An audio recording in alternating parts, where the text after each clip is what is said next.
দর্শক, এই মুহূর্তে ঢাকা বিশ্ববিদ্যালয়ের রাজু ভাস্কর্যের সামনে আছেন সহকর্মী রুদ্র রফিক। সরাসরি যুক্ত হচ্ছেন তিনি। রফিক, এর আগেও আপনি ক্লাস বর্জন সহ অন্যান্য কর্মসূচির কথা জানাচ্ছিলেন ছাত্রদলের, এখন কি চলছে জানবো আপনার কাছ থেকে।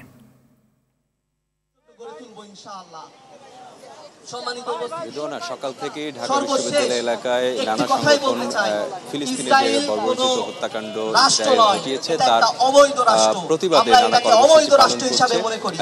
এখন বর্তমানে যে কর্মসূচি হচ্ছে বাইতুল মাকদিস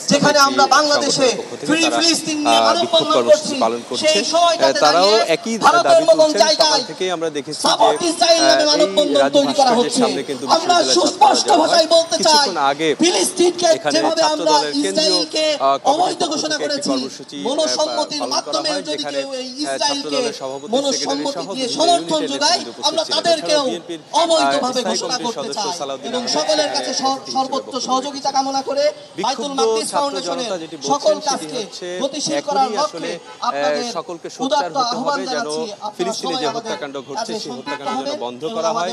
বিশ্বের যারা মোড়লরা রয়েছেন, বিশেষ করে মুসলিম বিশ্বের যারা মোড়লরা রয়েছেন, যারা নেতৃত্ব দিচ্ছেন মুসলিম বিশ্বকে, তারা যেন তাদের পক্ষ থেকে কার্যকর ভূমিকা পালন করে সেই ব্যাপারে আসলে তারা দাবি জানাচ্ছেন এবং তাদের এখন পর্যন্ত কোনো কার্যকরী ভূমিকা না দেখার কারণে তারাও এই বিষয়টি নিয়েও কিন্তু প্রতিবাদ জানাচ্ছেন। পাশাপাশি ছাত্র জনতারা যেটি বলছেন যে ইসরায়েলকে নানাভাবে আসলে প্রতিবাদ করতে হবে, প্রতিহত করতে হবে। বিশেষ করে তাদের যে পণ্যগুলো বাংলাদেশে রয়েছে, ব্যবসা বাণিজ্যের ক্ষেত্রে যেসব পণ্য বাংলাদেশে, সেগুলো বয়কট করার তারা আহ্বান জানিয়েছেন। পাশাপাশি ছাত্র জনতা যেটি বলছেন, বিশেষ করে ছাত্র দলের যে নেতৃবৃন্দ তারা আসলে যেটি বলছেন, গতকালকে আমরা দেখেছি সারা দেশে বিভিন্ন জায়গায় এই প্রতিবাদের ভাষা হিসেবে নানা জায়গায় কিন্তু ব্যবসা প্রতিষ্ঠানে হামলা চালানো হয়েছে, লুটপাট চালানো হয়েছে, এরও কিন্তু নিন্দা জানিয়েছেন এবং অন্তর্বর্তী সরকারকে কিন্তু এই ধরনের মব ঘটনাগুলো যেন শক্তভাবে আসলে প্রতিহত করা হয় সে ব্যাপারে অন্তর্বর্তী সরকারকে কিন্তু আরো সোচ্চার হওয়ার আহ্বান জানিয়েছেন। পাশাপাশি আইন শৃঙ্খলা রক্ষাকারী বাহিনীর প্রতিও